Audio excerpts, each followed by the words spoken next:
So good evening, everybody, to the second webinar on the lower limbs. Today, Martin Wiewiorski is going to present on Hallux Valgus Reconstruction.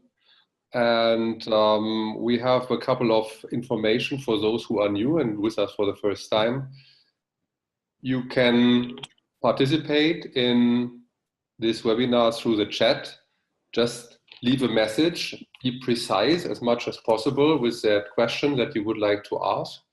And we will come back to you at certain times when we have question and answer sessions. You can also raise your hand if there's something urgent that you would like to clarify. We're trying to do that from the back or forward it to Martin Wiewiorski at a certain time. And otherwise, I wish you a joyful time. And, well, I hope that you like this webinar. Please give us your comment anytime you wish, and feel free to join whenever it's useful for you. I will just hand over to Martin Wiewiorski now for giving us his talk. Thank you so much.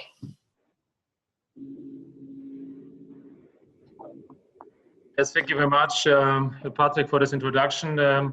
I'd like to thank the IBRA Foundation and the guys from IBRA, Lucas and Patrick, who are managing this webinar tonight, which I'm holding from Winterthur in Switzerland.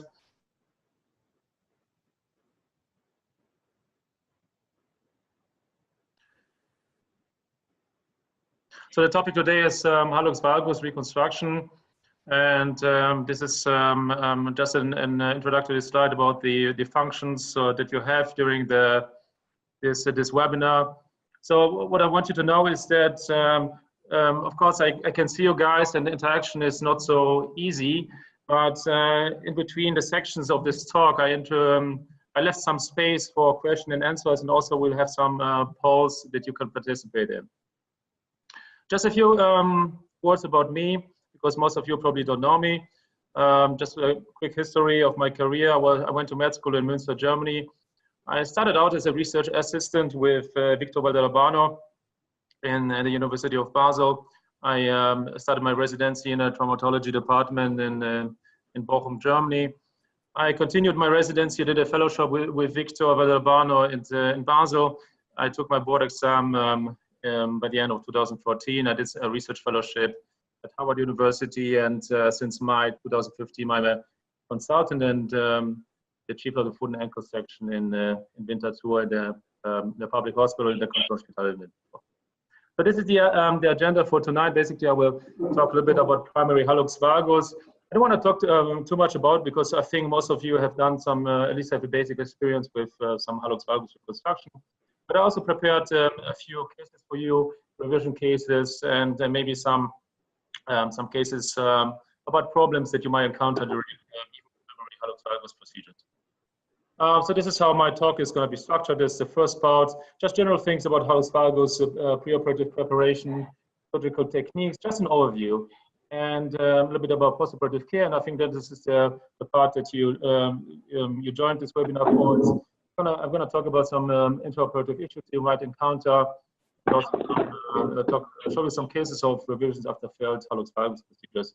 And at the end of this webinar, we have some time for discussions. The whole thing, I think, is going to be about 45 minutes. Let me talk first about some general considerations of Hallux valgus repair.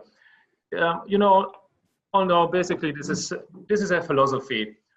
It's a mixture of your own experience that you make during your career doing Hallux valgus repair, and you implement observations you did when you observe other colleagues or friends doing similar surgeries. And basically, this kind of mixes in your own approach that you have. There's a vast amount of different surgical techniques. There's more than 140. One of our residents at one point did a count. It's a crazy amount of different surgical techniques. So basically, there's a lot of ways to skin the cat. I think personally that after you've done like around 150 cases, you start understanding what you're doing when you do a Hallux valgus reconstructions. Of course, this talk represents my own experiences, my own philosophy. I'm not going to talk a lot about evidence. Please don't be shy to leave some comments. And though I think minimal invasive surgery is important and can yield very good results in Hallux valgus repair, I'm not going to talk about this today. I'm just going to talk about the open procedures.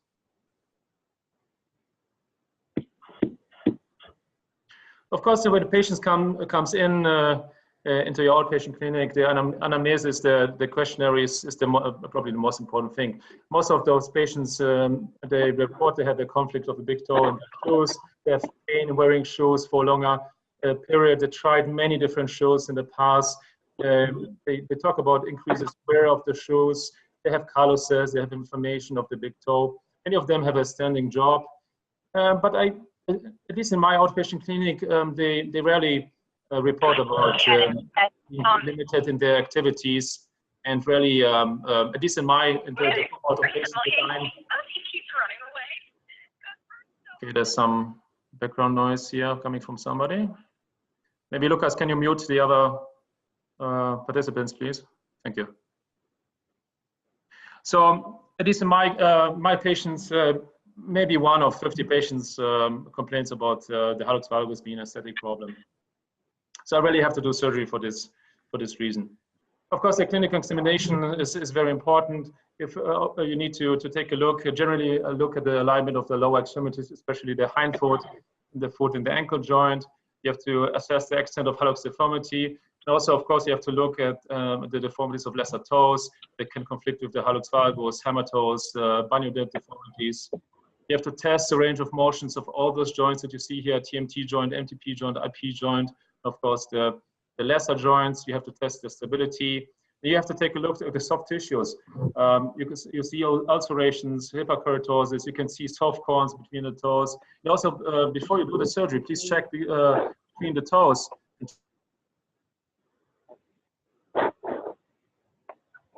And also some mycosis of the toenails. And of course, pulse palpation, I think that's very important. It just gives you a general idea about the fusion of the foot.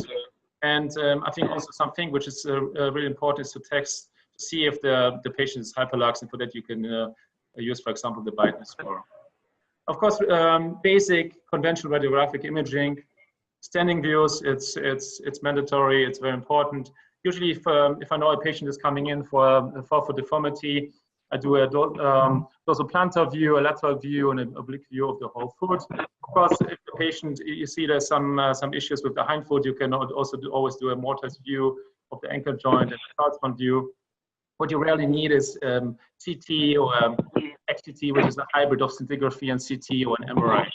But just in some cases, for example, the XCT is very important. For example, let's take a look at this picture you see on the right-sided DP view. You see this is a moderate hallux valgus, right? Nothing special going on, but the patient also complains about pain in the midfoot. If you take a closer look, you can see there's something going on here in the midfoot. And this patient also has severe osteoarthritis over TMT and 2 and 3 joint, and also osteoarthritis here between the os naviculare and the medial cuneiform. So in this case, I would actually do a SPECT CT, and this is the SPECT CT of the patient that you've seen here. And this is just coronary reconstruction, where you can actually see all of those TMT joints, and you can see that all of those joints increase uptake of the tracer, meaning there's the osteoarthritis active here, and this, I think this changes also the indication for your surgery, because in this case you don't want to only correct the hallux valgus, which is bothering for the patient, but also want to address the TMT 2 and 3 joints. So in this case, for example, you might do a TMT 1, 2, 3 fusion. So a SPECT CT or a CT can be really helpful in some cases. So you know, all orthopedic surgeons like to take some measurements on the X-rays. That is probably important. You can see on the left side the list here of all the measurements you can basically do on this kind of X-rays. Especially, I think the most important one is the view. And this is the order measurements, which I think is also the order of importance. For me, the most important angle is the intermetatarsal angle. Basically, this is almost like the only angle that I'm looking at. And of course, this is between the lines drawn along the first and the second diaphysis of the metatarsals. And also take a look at this, because I think this is really important when you look at this. The center of rotation of this deformity is basically all the way here in the talonavicular joint. Other measurements you can take, which are also very important for your operative planning, is the distal metatarsal articular angle, the DMM angle between the diaphysis of the first metatarsal and the articular surface of the first array. Then many people focus always on the Hallux valgus angle. I don't think that's actually that's important. This is never a problem really to correct for a release. But yes, you can measure this. And another angle, which I think also is not really important because you can always decide intraoperatively if you will correct this or not, is the proximal phalanx articular angle. Other things that you have to look at, which are really important, and also important especially for making a decision what kind of surgical technique you want to use. You have to check for osteoarthritis, especially of the TMT1 and FTP joints. And of course, you have to respect other deformities like pes plano valgus. You have to check if there's luxation or subluxation of the joints, not only an MTP1 joint, but also of the lesser toes you have to address in the surgery. Here below, we can see this is basically the standard application of the Hallux valgus. And as I said, for me, this intermetatarsal 1 and 2 angle there, I think this is the most important one. I'm not really looking at the other aspects of this classification, which is a simple classification, basically subdividing Hallux valgus deformity into mild, moderate, and severe, and was introduced by Coughlin. Additional preoperative measures that you have to do, especially if you can't palpate a pulse during the clinical examination, or you see where frequently check for sclerosis of the arteries and radiographs, the patients may have a known peripheral arterial disease. I think you should perform a duplex sonography, and maybe the patient even needs intervention before surgery to make sure that all the osteotomies or fusions that you do actually in the skin can heal. So there's enough blood supply to the foot. If the patient has any kind of like onychomycosis or interdigital mycosis, I think you have to treat that. Either you use local treatment, sprays between the toes on the toenails, or even in some severe cases, systemic treatment for 3 months. And usually those patients also let them wash the feet the week before the surgery once a day with disinfecting soap. If the patients have severe calluses, soft corns, or maybe neglected knees, you have to usually send them to the chiropodist before the surgery so they can take care of this. I don't know what you're doing. A normal Hallux valgus surgery, I usually don't check the vitamin D levels, but if you do effusions, you can do this. I usually just, about checking the level, just put the patients on vitamin D before and 3 months after surgery. So this is the first part. So I will stop here for a minute. So maybe you can ask some questions to this first section if you'd like to. Maybe Patrick and Lucas can moderate this. Because I don't really see the comment function here. Yes. Any questions from you guys? So far, there's nothing yet. If you have any questions or if you have any comments, please note them down now, as precise as possible if necessary.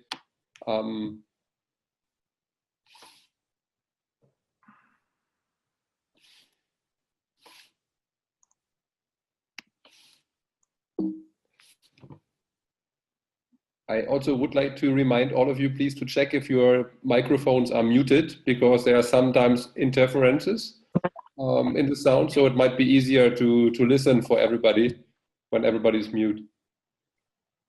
But there's one question. Patrick, can you please read it, because I cannot see the comment function here. I can't blend it in here. I don't know where it is. Here it is. Chat. Okay. All right. Instability and preoperative assessment. Thanks. From Miroslav. Yeah, Miroslav, thank you very much for this question. I mean, this is the question that basically is asked every time. Well, I mean, I think it's, I not say it's not important. I think it's important. That's why, I don't know if you saw it, just like in the preoperative assessment and the clinical assessment, or the patients always check if the patient has some kind of laxity, especially in the sagittal plane or in the coronal plane, if this is a hyperlax patient, because I think this is really important in the decision of what kind of procedure you want to do. I think, especially in the moderate hallux valgus, this is you have to basically decide if this is something that you need to address by a fusion of the TMT1 joint, or if you can get away by a distal osteotomy of the first metatarsal. So I think this is definitely your impression that you have on the clinical examination of the patient before the surgery. And if you have a moderate hallux valgus in an older patient, I mean older, I mean probably older than 35, 40 years, in this kind of patients, I would probably go for a TMT1 fusion, but at least this is my opinion on this, and there's many opinion. This is a very hot topic. Basically, you will hear about in any kind of foot and ankle conference, in any session of hallux valgus.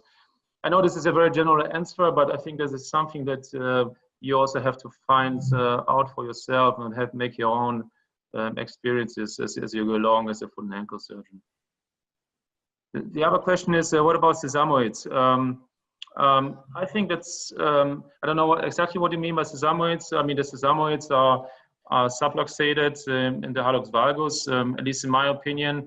I think the sesamoids, when you look at the dorsoplantar X-ray, I think basically they show you the original position of the metatarsal head where it started out.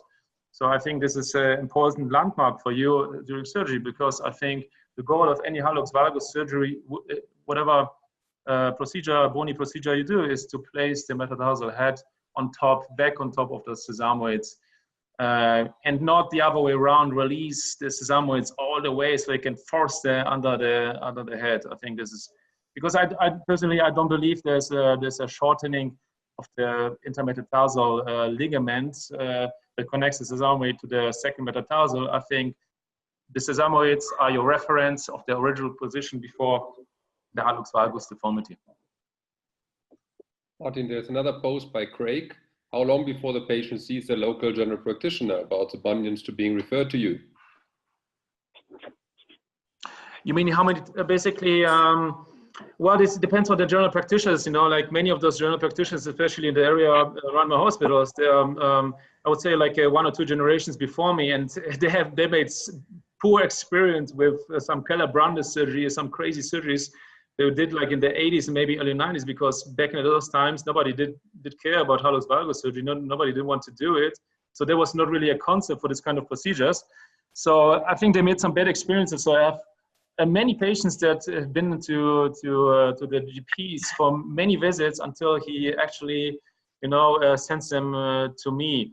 And but on the other hand, like some younger general practitioners, they know about the surgical options, and basically the low risk of hallux valgus surgery. They rather send those patients to me, for example, after the first visit.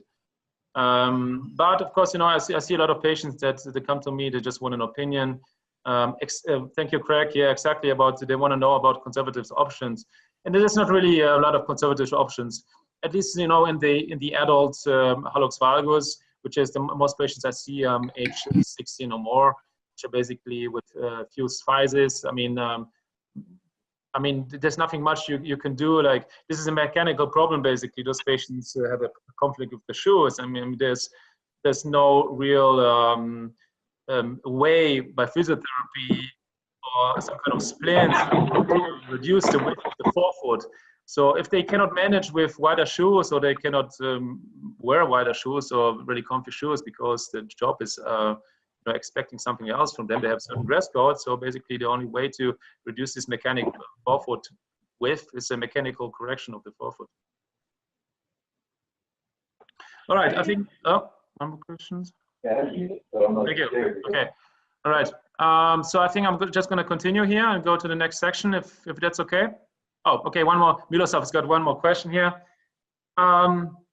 He's got a good experience with physiotherapy in means of spiral stabilization, in means of preventing a hallux valgus progression. I don't know if this is the question. I don't know exactly what you mean by spiral stabilization. I mean, there's of course other conservative, measures you can take. It's just basically it is a conflict of the bunion with the shoe, so you can wear wider shoes, you can reduce the inflammation with some non-steroidal drugs, some gels, and all this kind of things. Of course, I mean, there's some place for conservative therapy in Hallux valgus. No, you don't have to do surgery on every patient. Also, you don't want to do surgery on every patient. Combination of pre-op and post-op. Okay. Tiago, I think we talk about the surgical techniques in the next section, so maybe we can talk about this the next question answers of the next session. Okay, thank you. All right, let's continue with the close the chair. Let's continue with the next section.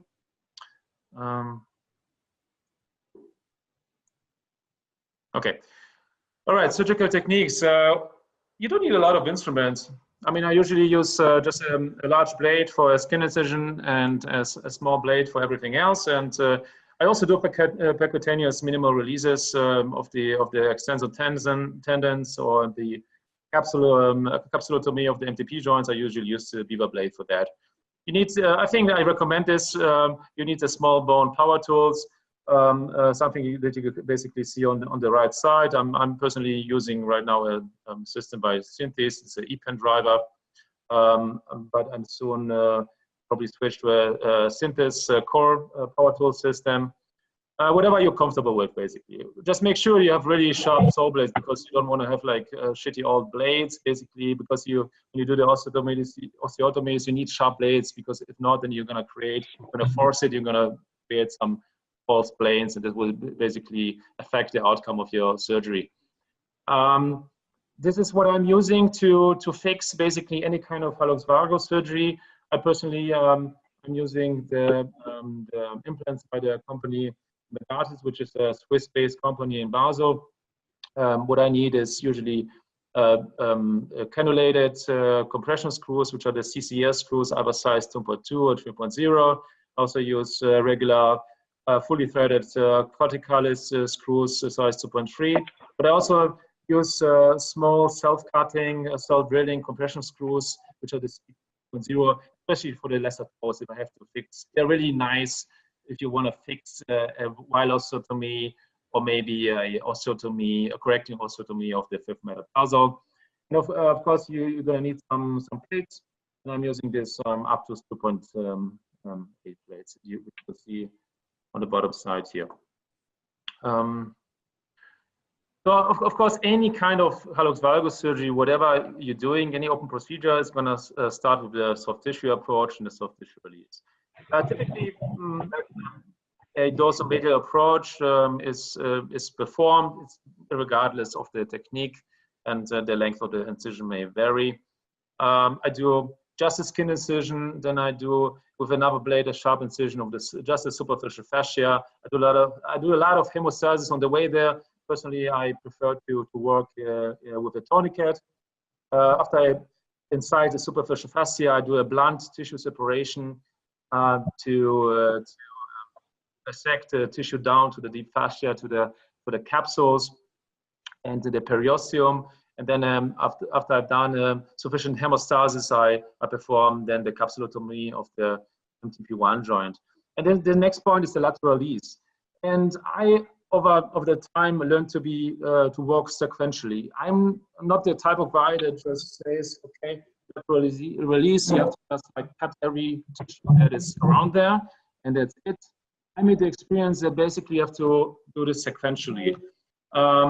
You can, of course, there's different approaches to this. You can either walk through the same incision to the MTP joint that you would do the osteotomies or fusions later. You can, some people do a separate interdigital incision. Some people even go and prepare over the capsule.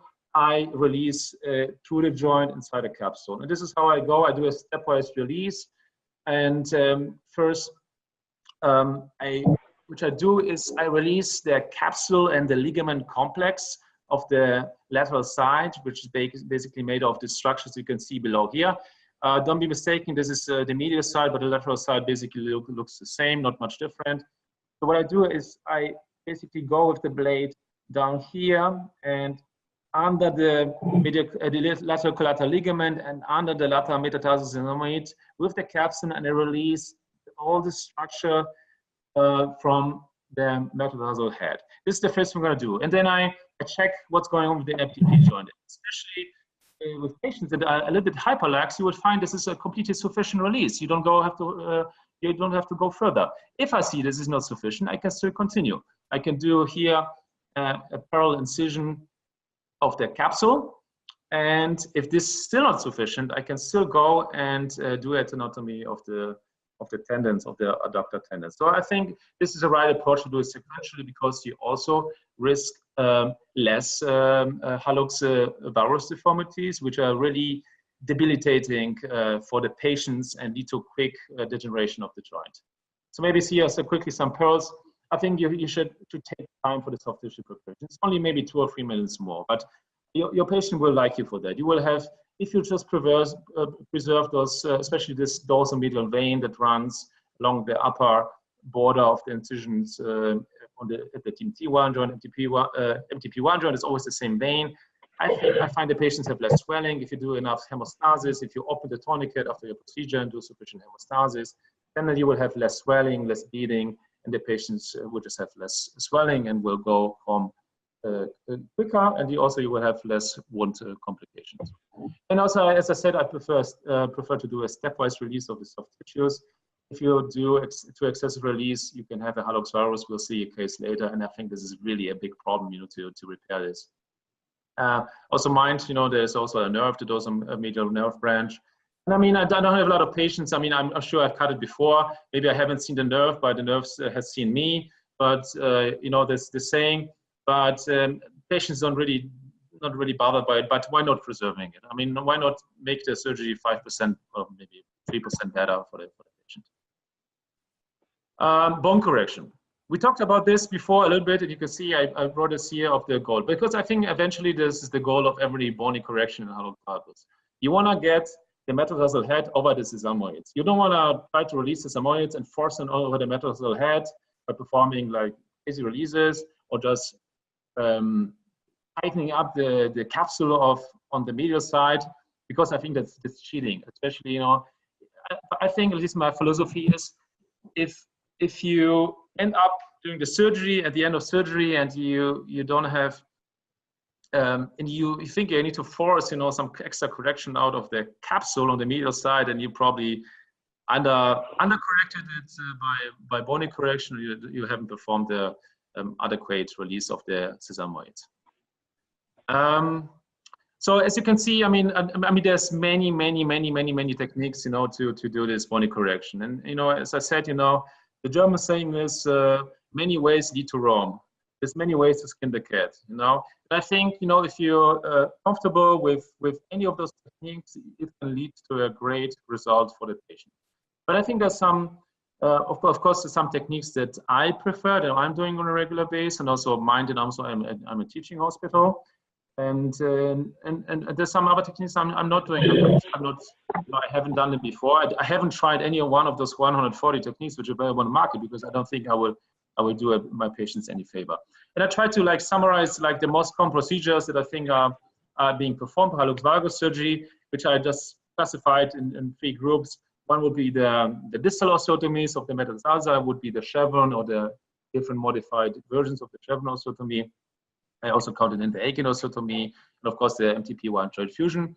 Then it's the more middle to distal osteotomies of the diaphysis, and which also include the metatarsal head, which is, for example, the front osteotomy, or the reverse L or Revel osteotomy. There's some more proximal osteotomies, the concentric osteotomy. There's open closing wedge osteotomies at the base of the metatarsal. Of course, there's the Lapidus fusion, which is the fusion of the TMT1. I just want to quickly talk only about 3 techniques: the chevron osteotomy, the scalp osteotomy, and the MTP1 joint fusion and Lapidus. The first one is going to be the modified version of the chevron osteotomy. Personally, I've been trained with this osteotomy in Basel with Victor Zelavano. I know that Victor is still performing this osteotomy.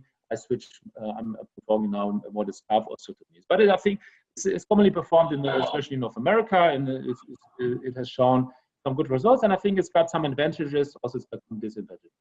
Basically, what you do is, so how is the osteotomy done? You can see it here on the left side. You will find the center of the joint. You you do a cut up, and you do like an oblique cut, basically to the proximal metaphysis. The original chevron osteotomy goes down here, and for example, the Revel osteotomy is also modified version, goes all the way down here, more parallel to this diaphysis. But this is like the modified version.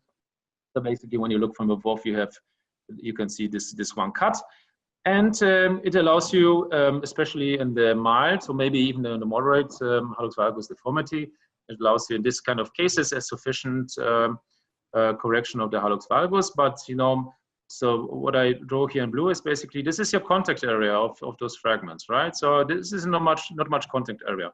So basically, how do you fix this?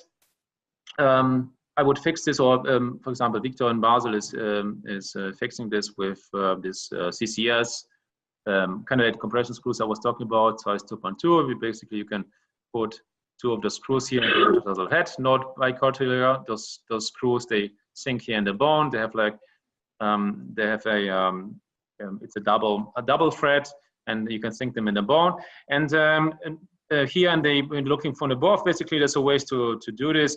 I mean, you can, if you have enough space here, you can put them here in a parallel order, or if you don't have enough space, you can also, I've done it before, you can put them basically sequentially. So looking maybe from this view, like two screws in a row, which allows usually a sufficient fixation of, in this kind of osteotomy. This is a patient which, because I'm not doing this, I have done it recently. So I asked Victor to send me a case. So he sent me this very nice case. Victor, thank you very much for this. And so this is a patient, this is a 73-year-old female patient. She's got I would say like a mild, moderate hallux valgus deformity. Might be, I haven't done any measurements on this, but I would say something a lot like 13, 14 degrees of deformity here. So of course, as we said, you have to look at other problems here. And what I note first is there's some osteoarthritis already going on here in the MTP1 joints. The joint space a little bit narrowed here. Here it seems to be still okay. You see some osteophytes here. This is all here on the lateral view. This osteophyte here. But also what you note in the patients also this problem. She's got a severe osteoarthritis of the of the talonavicular joint. That's maybe something that you want to address in the same surgery. This is what Victor did, and this is after the surgery. This should be around 6 to 9 months of the surgery, and you can see basically he performed here the chevron osteotomy. He shifted the metatarsal head by around half of the width of the head. So he had enough space to put two of those 2.2 screws.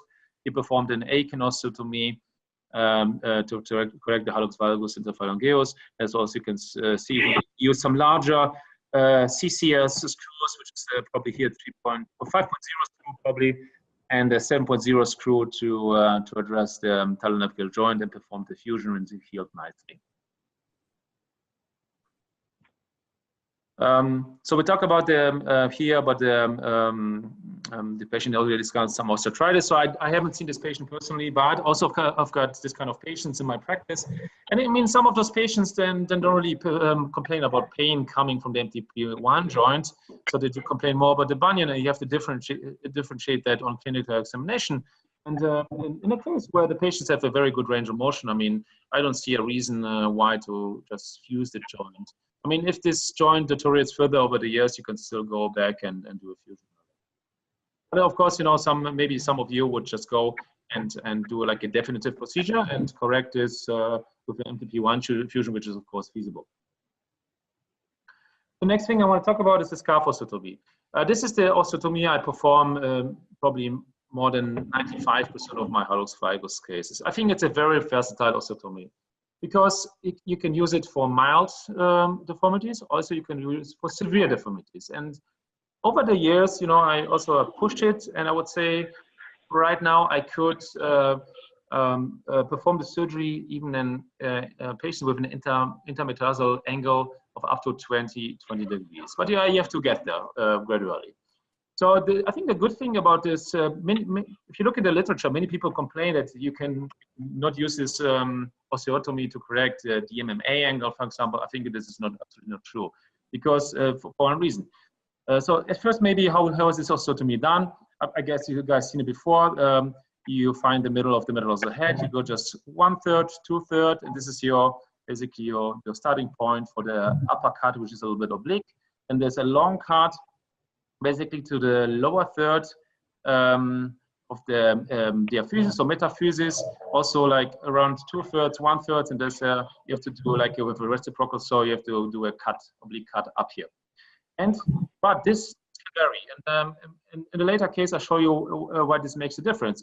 Because basically by the length of this osteotomy, you have also the chance to correct the DMMA angle. If you do the osteotomy long, let's say you're very close to the base of the metatarsal one, so the center of rotation of this osteotomy is here, and basically you can swing this metatarsal all the way over here. I think it's a very powerful osteotomy. If you have here, for example, a DMMA, which looks like this, like more like a juvenile hallux valgus, you wanna do your osteotomy over here, because then maybe you just wanna shift this whole segment parallel, and maybe you can wanna even rotate it out to correct the DMMA.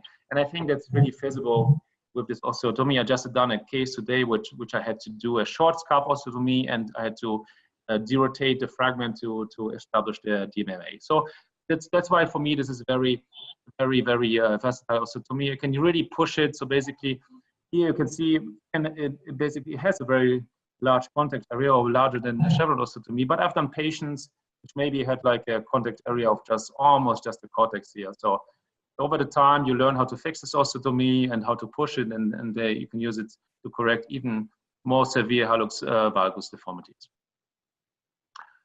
Maybe about the fixation. So what I do here is I usually, like in the chevron osteotomy, I put one of those CCR screws here in the metatarsal head.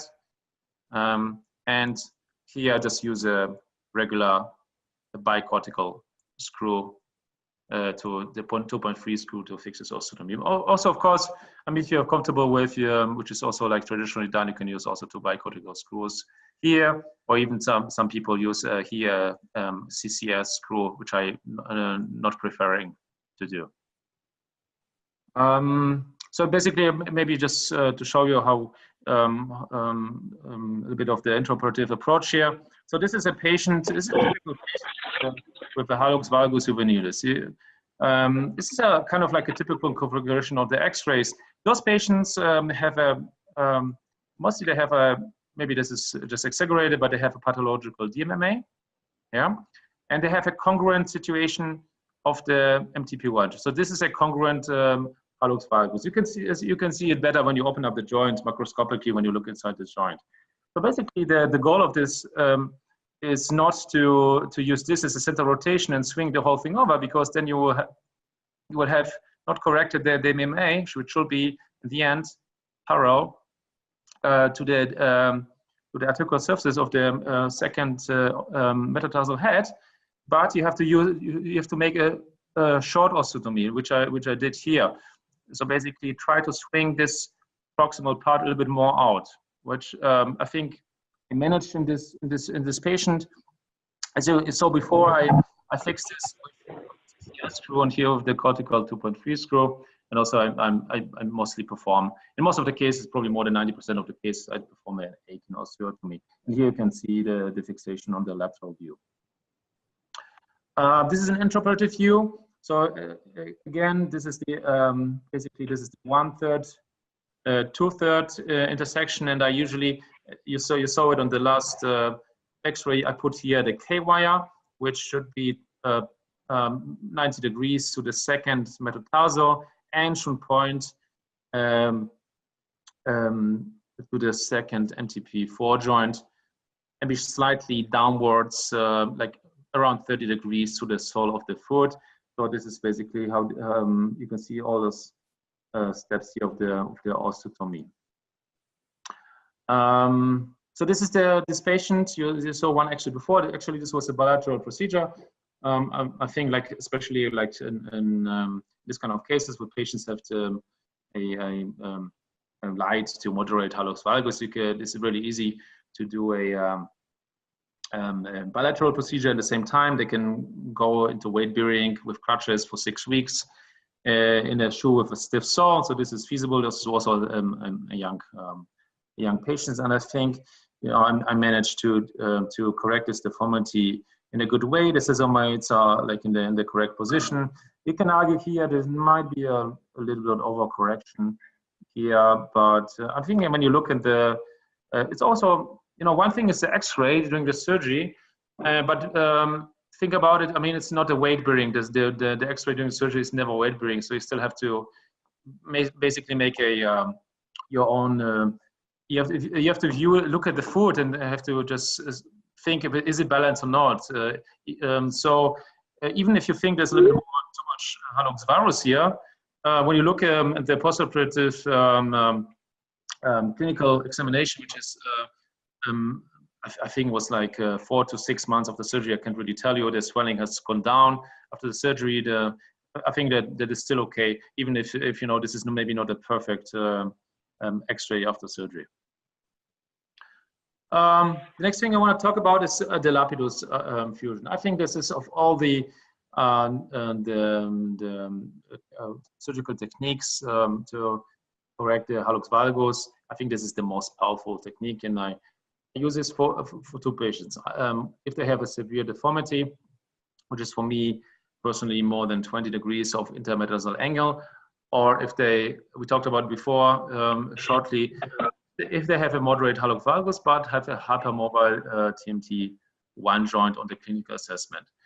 And basically this can be done in 2 different ways. Basically, you have the classic original Lapidus arthrodesis, which is a fusion of the TMT1 joint, and a fusion also combined with a fusion of the base of the TMT1 and 2 joint. This is the original procedure, and usually what I do is I do a flat cut, sparing flat cut here of those surfaces.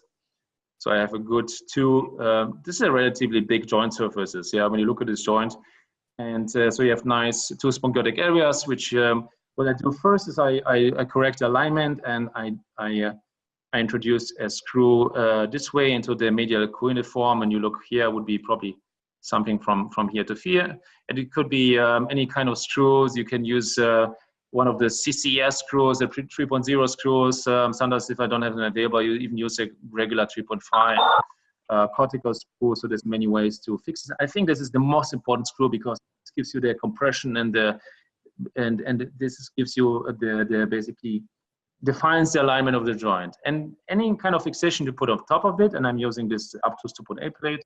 It's just a dorsal plate which goes into this area. I think this is basically. This is secondary. It gives you rotational stability, but the most important thing is this compression by this screw, at least in my opinion. Maybe you can do a quick poll here, because I'm wondering who of you does the original Lapidus fusion and who does the modified fusion. So maybe I can just go back. Modified fusion is basically just fusing the TMT1 joint without fusing the base of the second and first joint. So maybe you just quickly poll here. I'm not going to spend too much time here. Let me put this up for you. I don't know if you can see this. Patrick, can you see it? No, not yet. Not yet? Okay.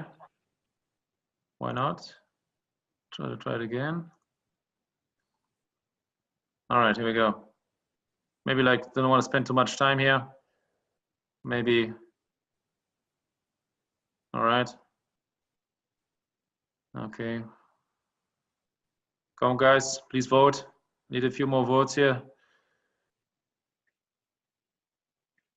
10, 9, 8, 7, 6, 5, 4, 3, 1, 0. All right. I hope you can see the results here. And so you see 27% always do the modified TMT1 fusion. I am one of those people, actually. I'm always do the modified fusion. Some of you, 70%, do the TMT1, the original fusion. But many of you, 57%, they use intraoperative decision, and I mean this is definitely seems to be the way to go. So basically, what you do is just after you fuse the TMT1 joint, you can apply some compression between the first and second metatarsal head, and you do this under X-rays and dynamic a way to test it, and you can see if basically the space between the medial and the intermedius cuneiform just opens up. You know there's some instability there, and you can still do the original fusion. Or if not, if you don't see any instability, you could just leave it and leave it modified. It seems to be the way to go. I personally, I don't really think this is true. I always do the modified fusion, but if you ask some other people like Victor Bass, for example, he will tell you that you should test intraoperatively. And so far, I didn't encounter any problems with this kind of approach. Okay, thank you. All right, sorry for this. So this is a case I want to show you. This is a severe hallux valgus.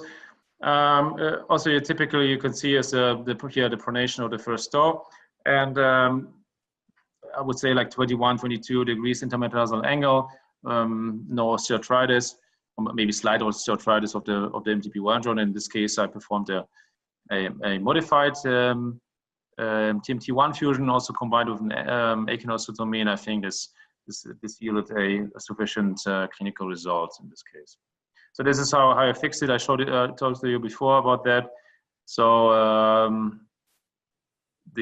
first I put after the resection of the surfaces, I put this compression screw, the CCS 3.0 screw, and on top of that I put the lapidus plate. This is what you basically get after you've done resection of those joints. So this is an intraoperative look, how the plate looks like. Here's the entry point of the CCS screw. I'm just gonna go quickly over this. This is the MTP1 fusion because I talked already way too long. It's already 45 minutes progressed into the talk, and I want to talk about the complications, right? So of course, you know, the MTP1 fusion, the fusion of the base of the first proximal phalanx and the first metatarsal. You can do this basically in any kind of deformity when the MTP1 joint has osteoarthritis. So this is a more severe case of hallux valgus. This is a patient which also has rheumatoid arthritis. You can see she's got the ulcerations, the calluscus, the rigid hammer toes, the rigid IP joint. There's not really any range of motion in this big toe. It's basically a functional forefoot. So this is how it actually looks like. Looks a little bit crazy. And basically all the MTP joints are luxated or subluxated. So I think this is nothing where you can use like any kind of chevron osteotomy or maybe even scalp osteotomy. This is something that you also because the MTP joint is severely degenerated. You have to fuse this joint. So I did this. So basically, this is how it looks like. This is the patients just came in 2 weeks ago for a 6-week control. This is a standing X-ray. So I resected and had to shorten the MTP and the IP joint, and I've transfixed both joints with this I think 5.0 CCS, which gave me a good compression, and on top of that I put this this fusion plate, Aptus fusion plate. There was no way I could restore the MTP 2 to 5 joints, so I just did a resection of the base and then MTP heads and transfixed them with K-wires. Resected the IP joints of the toes, and I did a hormone fusion, and so this is how it looks like. This is actually the clinical view after 6 weeks, and I think this actually looks like a foot again if you compared it to the preoperative sedation. And lucky enough, I didn't run in any soft tissue complications in this procedure. So maybe to go quickly over the postoperative rehabilitation. So any kind of distal osteotomy of chevron or scalp osteotomy, I put the patients immediately into full weight bearing, accelerated.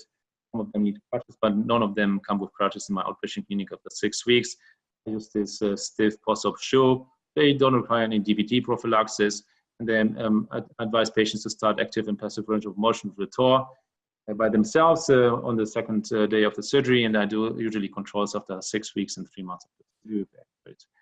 Any kind of fusions of the TMT1 joint or the MTP1 joint, I put them in the immediate partial weight bearing, 20% body weight for 6 weeks.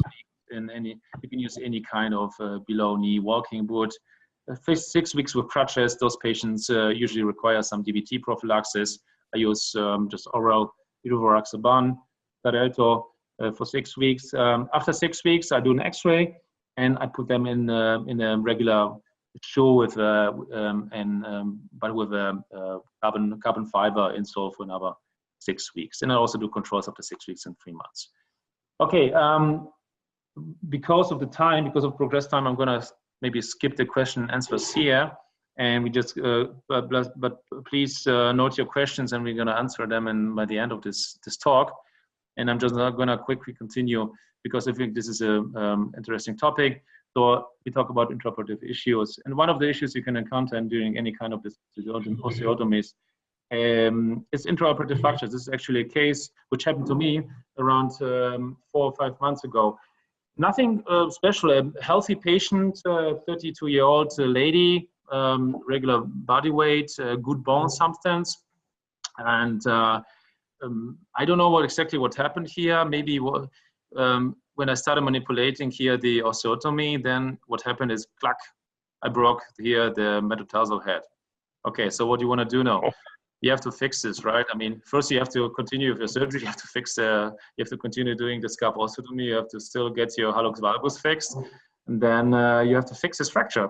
So what I did here, I transfixed it here with 2 K-wires, and what I did, I put in some 2 CCS screws here from top to bottom in this direction from the articular surface, of course. So I have to take him out after this has healed. And actually, by this, I achieved a sufficient reduction of this fracture. So this is how it looks like. This is this X-ray is 3 months after surgery, and actually it looks okay on the X-ray. But also I performed a CT because I wanted to know how this is healing. And actually, of course, this is only one surgical cut of many cuts. But on most of those cuts, actually, I see that. There's some bony healing going on in this fracture side. But of course, you can see there's going to be a conflict here. So I will remove the screws after 6 months. I mean, I think it's mandatory to take the screws out in this case. I will do another CT to make sure it's fully healed. But the patient is doing okay. She's doing full weight bearing. I advise her not to do any sports activities until 6 months, until the screws are removed. So this is something which can happen. This is another case. I don't remember if I've done this surgery myself, one of our residents or other consultants. Anyhow, it doesn't really matter. It can happen to anyone, right? So basically, like especially during the scalp osteotomy, you have to make sure that the proximal part of the scalp osteotomy comes out here in the lower third of the I think it is another. What the hell is it? Okay, so don't mind those lines. It's not me. I don't know what's going on here. Anyhow, what happened here, basically, the osteotomy came too far. And additionally, by cutting with the reciprocal saw from below here, I cut very, very close to the dorsal cortex, okay? Okay, thankfully, I noticed this intraoperatively. And so I didn't put this patient to full weight bearing. So I put him in below knee walking boot for 6 months. And there's another case I'm gonna, no wait, sorry. This is the bottom X-ray here is actually how it looked like after 6 weeks. You can see already this portion is healing, but he's got some slight callus over here. But the correction is of this callus osteotomy is still intact. So I will do. He's not back to work yet. I'm gonna do an X-ray after 3 months and see how the whole thing is doing. But I think he's gonna be fine. But I will restricted his working and sports activities for another 6 weeks, or a total of 3 months after surgery. Some other stupid things that can happen to you, you know, when you like do your scalp osteotomy, you're very proud of yourself, did a nice correction, you transfix. I usually transfix it here with 2 K-wires, one here, one here. So over this K-wire, I put the CCS screws, and right next to this K-wire, I do the drilling. So what happened to me is just like, I drill too close to the the K-wire, and the whole K-wire kind of like wiggled around the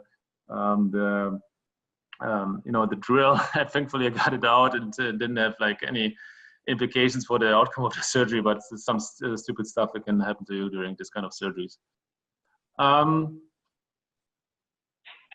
want to talk about now about some failed procedures and some revision of failed procedures, and I think there's some general considerations here you have to think about.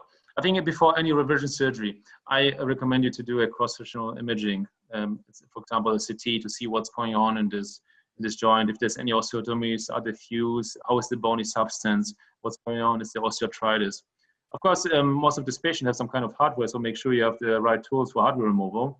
But in many cases, you need some kind of bone grafting you have to do, so make sure you know what you need. If you need any kind of autograft, where to get it from in the body, any kind of allograft you use, or any synthetic graft you have. Most of these patients, I do a duplex sonography just to make sure that the perfusion of the foot is intact, especially in the revision situation. Sometimes if they have any kind of dysesthesia or any neurological pain, I send them for neurological evaluation. All of them have some kind of soft tissue preparation before the surgery, disinfecting soap. Sometimes I even precondition the soft tissues with a canisterless vacuum dressing before the surgery. They get lymphatic drainage. Sometimes I'm taking them even before the surgery for 1 or 2 days to do like a inpatient lymphatic drainage, make sure the soft tissues have swollen down. And then in some cases, you need to show them to the plastic surgeon because you might be in need of some kind of vascularized bone graft, even, or some kind of 90/80, that's me, baby. Make sure you know what kind of revision implants you need. And in this kind of cases, I probably would check vitamin D level, especially when I have to revise a fusion. In a case of infection, of course, you might think about like a 2-stage procedure with a biopsy in the first step and or an aspiration to make sure that you're not operating into an infected situation. So the first case I want to show to you is this patient had a chevron osteotomy. He had a non-union. A 50-year-old female. She had, I think this was not a scalp osteotomy. She was a chevron osteotomy. 6 months before I saw her, she was a smoker. Compliance was questionable. So basically, this is. Sorry about those lines here. I don't know. I cannot get rid of them. So this is how the situation is. So basically, she had this kind of chevron-like procedure, or distal osteotomy. So you can see basically something happened here. She lost the correction, and the fragment rotated medially. The DMA itself is intact, but the whole fragment is just rotated laterally. So she was not happy. So I had to revise this. So maybe, I don't know what the reason was for this failure. Maybe the screws were not bicortical and failed. Maybe she was weight bearing too early. I can't really tell you what happened here. So I had to revise this, and sorry, this is also the CT. You can see this is basically a non-union here of this fragment. It's non-unions in this region happen really rarely. Even I see some heavy smokers at the surgery on heavy smokers, and they usually always heal. This is how I revised it. I basically had to redo the osteotomy and fix it. And I did this with these 2 CCS screws and or 3 CCS screws here. This is the result, I think, after 6 months of the surgery. And I think I could salvage the situation. The patient was sufficiently happy after this. This is another fracture case of the scalp osteotomy. A 46-year-old patient. 4 months prior, she received a scalp aching osteotomy. Healthy patient, compliant. The surgery was done by resident under supervision.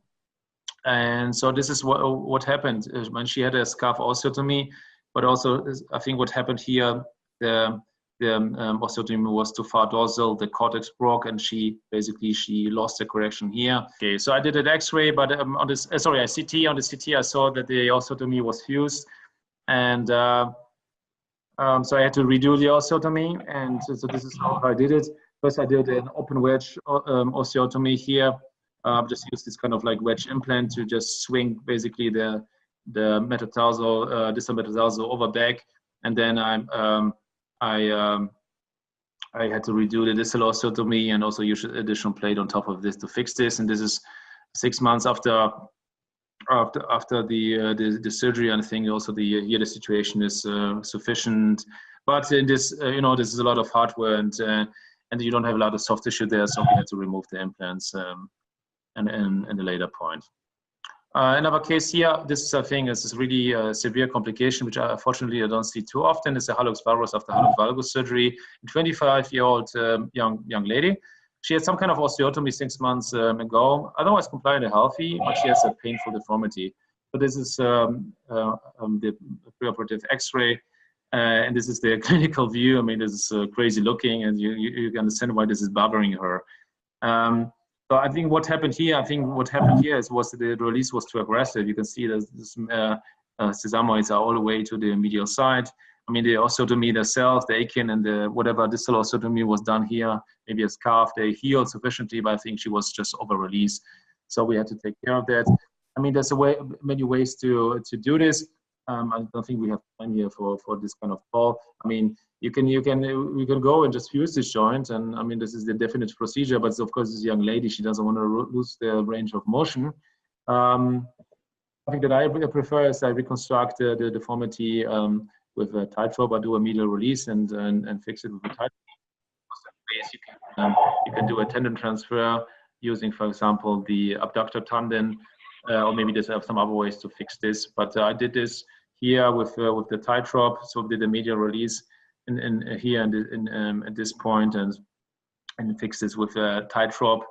And oops, oh, sorry, I'm missing there was an intraoperative view, but I'm missing the slide. Sorry for that. Okay, let's go to the next case. So this is a 46-year-old female. She's got this malunion after hallux valgus surgery. This is a case was sent to me by Matthias Weicher, a friend from Würzburg in Germany. This is was called Stoffela procedure. I haven't done myself. This is the first time actually I saw this kind of surgery, but you can see something is going on here. This fragment is malrotated. She was also in pain, and basically was fixed. I think it was fixed in a malposition, and this is how he fixed this problem. He removed this implant. He redid an osteotomy. He probably did here a chevron osteotomy here in the healed bone, and he fixed the whole thing with 2 parallel CCR screws, and I think it worked out nicely. Maybe there's still a slight hallux valgus here, but I don't think the patient was bothered by this. This is a case Victor sent to me from Basel in Switzerland. This is a patient. She had many procedures in the history and on both feet, and she was not really happy. 84-year-old lady, and she basically was not able to walk barefoot. She was severely impaired by the deformities. This is how it looked like. It's hard even to describe this picture. I mean, she's got a lot of hardware still going on. I mean, she had some kind of like wild osteotomies here. She had some kind of like, I don't know, hormone fusions, malrotated big toe, insufficiently reduced or basically recurrent hallux valgus, probably some kind of scalp osteotomy, and a similar situation on the other side. Here, also like the MTP joint subluxated. We don't really know if this was a natural cause, some persistent deformities, or maybe just the failure of the procedure she was undergoing. So this is how Victor solved this problem.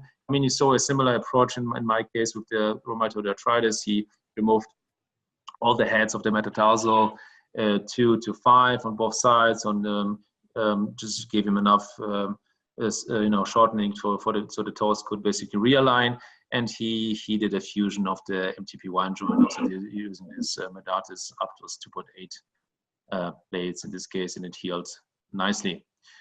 Another case that was sent to me by Christian Plass, a colleague from Hannover in Germany, is a patient, 70-year-old. She had a previous chevron osteotomy. She had pain, poor range of motion, and she developed probably some osteonecrosis and early rapid osteoarthritis after this procedure, basically within 1 year.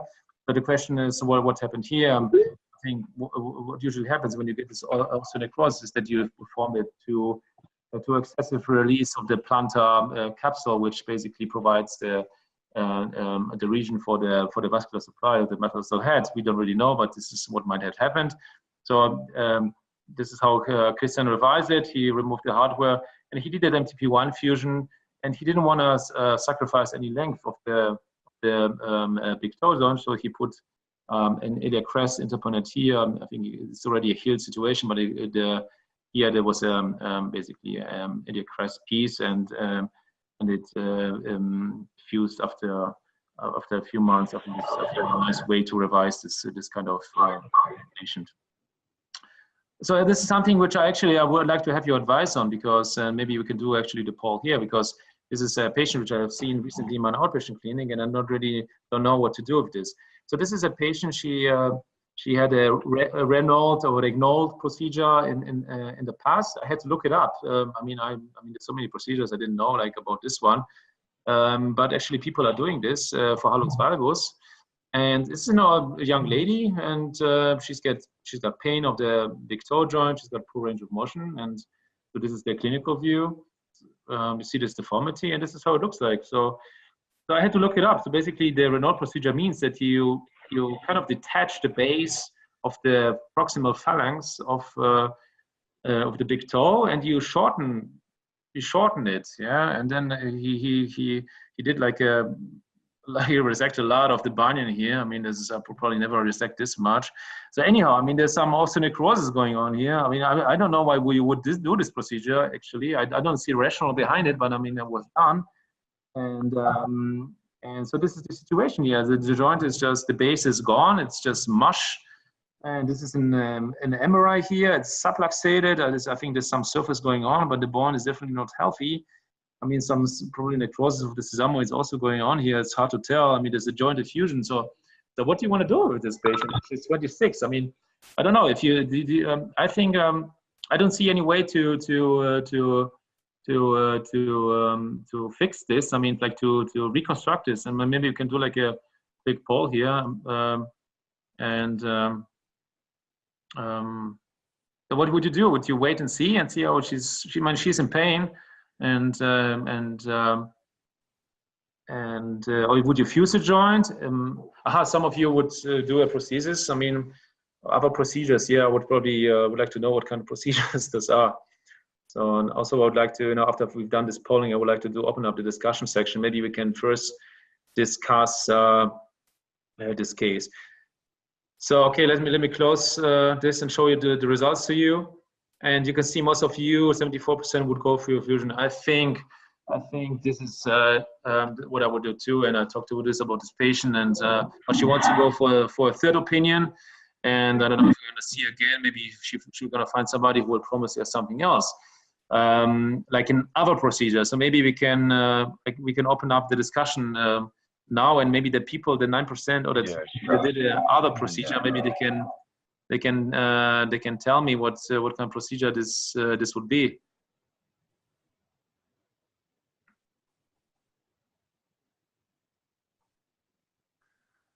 So who would do something else than a fusion? Antonio said he did the last one. Okay, I'm glad about that. Well, anyhow, I think I'm gonna fuse this lady because I don't see any other way to reconstruct this.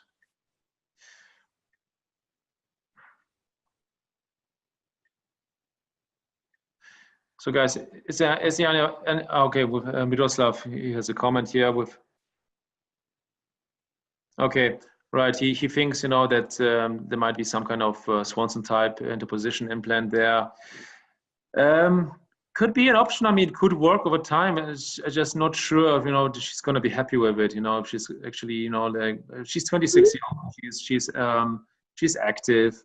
I think this kind of implants work really well in the hand because there's basically no way veering, but you have to walk on the big toe. I mean, it takes a lot of, from a biomechanical point of view, it takes a lot of, like of strain, and I don't think this implants will eventually help her.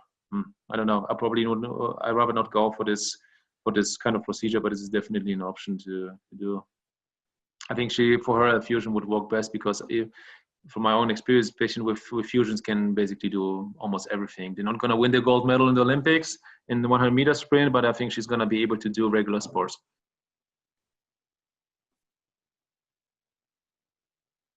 Yeah. Any other opinions on this? Or any other questions, general questions, guys? Fusion, yeah, Victor says fusion, yeah. I think that's the right way to go. Allograft joint replacement. All right. Okay, that's something interesting. This is a really interesting option. Personally, I don't have experience with this. I mean, I'm I've seen some patients that received an allograft replacement of the ankle joint, and I mean, like, if you ask some people to do it, to say the results are sufficient. I have no idea if this would work in the MTP joint. I don't know. I mean, like, of course, it's in the range of all joint preserving procedures you would want to do. I think this is an option, but I don't know. This would be the way to go here. You might try. I mean, if you have to talk to the patient, and if you can get hand on a fresh frozen allograft of the sufficient size, and the patient is willing to try it and may want to accept a failure after 1 year and still fusion, then yeah. Mario says, thank you, Mario, for the comment. Mario says MTP fusion with structural iliac crest. I think definitely we don't want to accept the shortening, because you would probably have to shorten it even more than what you see on the X-ray. Then it will be like really short. I think this is probably the way to go.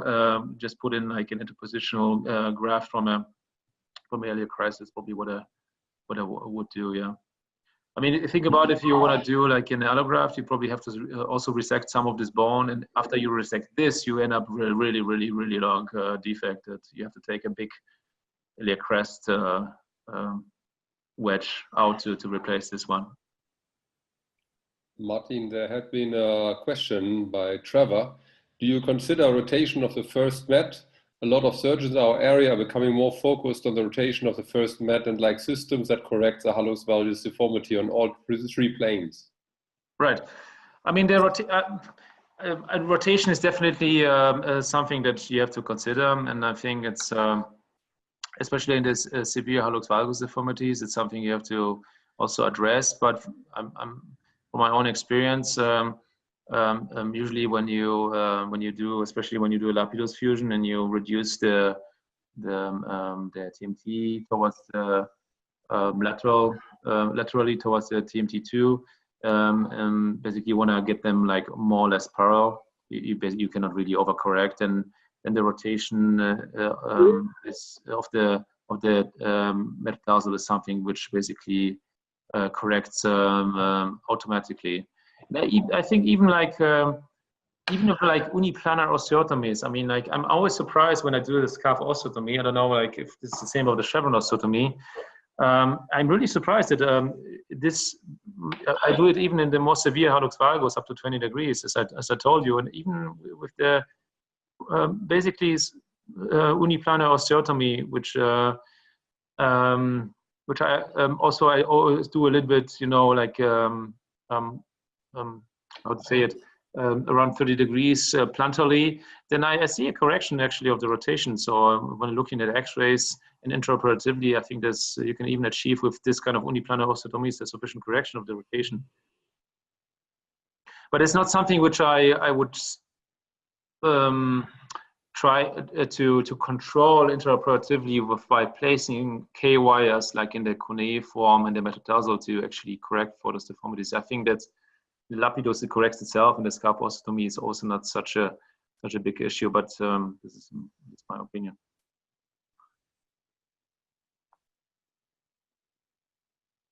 I think there have been two different comments there. Can you read them? I see intramedullary implant could work here by Nadav. Are we still probably talking about the other case? Intramedullary implant, I don't know exactly what you mean. Do you mean like a Cartiva, for example? Or do you mean like I don't know what you mean exactly, Nadav. Maybe you can specify.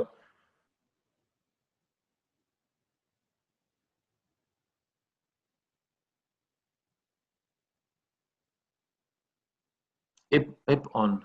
Okay, I don't know this implant. I haven't seen it before. Okay, I can really comment on this. Sorry, Nadav, because I don't know exactly what implant that is. I guess I have to go and check it out during the next foot and ankle conference. All right, sorry for that. Sorry, I can't really comment on this. I don't know this. There has been another question on anti-perfusion with structural iliac crest. Yes, right. What is the question? I mean, we have a few comments on the iliac crest.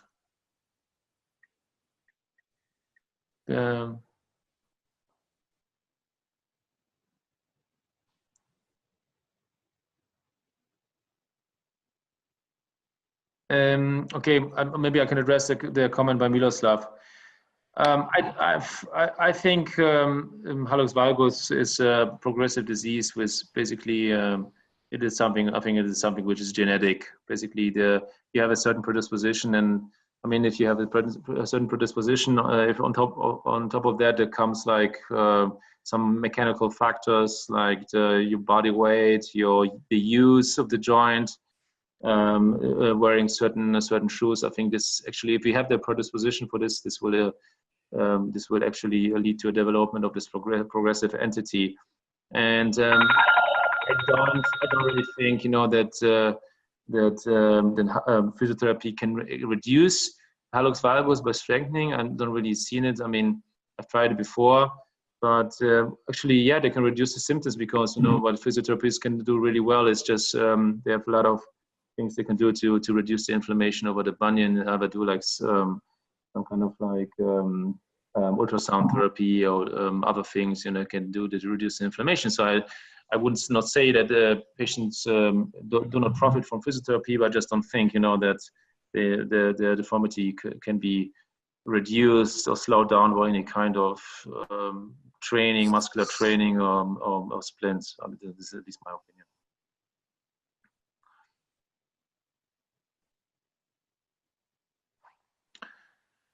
All right.